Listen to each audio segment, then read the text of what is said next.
Next பார்த்தீங்க அப்படின்னா அரசு நிகழ்ச்சிகள் பள்ளிகளில் வந்தே மாதரம் கட்டாயம் 6 சரணங்களும் பாடப்பட வேண்டும். ஸோ இந்த டாபிக் வந்து குரூப் 1 மெயின் சிலபஸ் பேப்பர் 2 ஹானர்ஸ்ல வந்து கவர் ஆகும். இனிமே பார்த்தீங்கன்னா இது வரைக்கும் அந்த அரசு நிகழ்ச்சி மற்றும் பள்ளிகளில் பார்த்தீங்க அப்படின்னா நேஷனல் ஆந்தம் தான் பாடுவாங்க, அதாவது ஜனகணமன.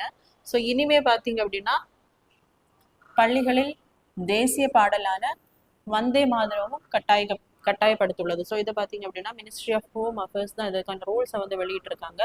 அதுவும் வந்தே மாதரம் பாடலின் 6 சரணங்களையும் பாட வேண்டும். ஸோ இதுக்கு முன்னாடி பார்த்தீங்க அப்படின்னா 2 சரணங்கள் தான் பாடுவாங்க, இனிமே 6 சரணங்களை பாட வேண்டும். ஸோ தேசிய கீதம் பாடப்படும் அனைத்து தருணங்களும் எப்பப்ப அந்த நேஷனல் ஆந்தமை வந்து எந்தெந்த நிகழ்ச்சிக்கு பாடுறாங்களோ ஸோ அதுக்கு முன்னாடி என்ன பண்ணணும் அப்படின்னா இந்த தேசிய கீதத்தை வந்து பாடணும் அப்படின்னு ரூல்ஸ் வந்து கொண்டு வந்திருக்காங்க. வந்தே மாதரம் பாடல் பார்த்தீங்க அப்படின்னா 1875ஆம் ஆண்டில் பங்கிம், அதாவது பெங்கால் கவிஞர் பங்கிம் சந்திர சட்டர்ஜியால் இது வந்து முதலாக எழுதப்பட்டிருக்கும். அதுக்கப்புறமா 1882ஆம் ஆண்டு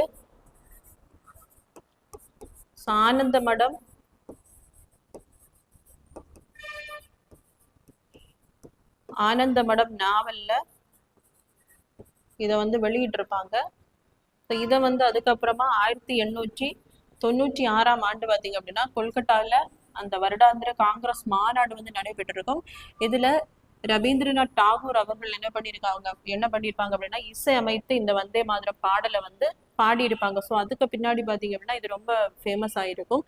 இதை வந்து என்ன பண்ணியிருப்பாங்க அப்படின்னா 6 சரணங்கள் கொண்ட இந்த பாடல் வந்து 1937ல காங்கிரஸால் என்ன பண்ணியிருக்கப்பட்டிருக்கும் அப்படின்னா தேசிய பாடலாக ஏற்றுக்கொள்ளப்பட்டிருக்கும்.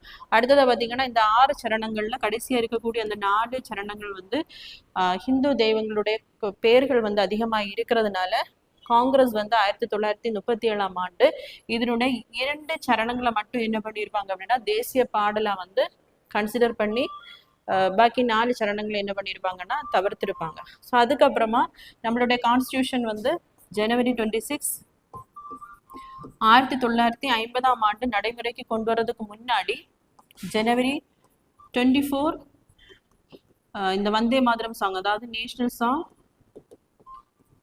சாங் பிளஸ் நேஷனல் ஆந்தம் இதை ரெண்டும் என்ன பண்ணியிருப்பாங்க அப்படின்னா நம்மளுடைய கான்ஸ்டியூஷனல் அசம்பிளி மெம்பர்ஸ் வந்து இதை ஏற்றுக்கொண்டிருப்பாங்க.